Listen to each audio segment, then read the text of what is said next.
कि यार कभी कभी यूं ही अजीब लगता है ना कि क्या पड़ा है यार लाइफ में, हम क्या कर रहे हैं। रोज़ वही सुबह उठना, ऑफिस जाना, घर आना, खाना खाना और फिर सो जाना।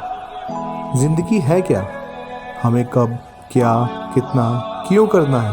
अगर ये समझ ही आ जाए तो मज़ा ही आ जाएगा, है ना?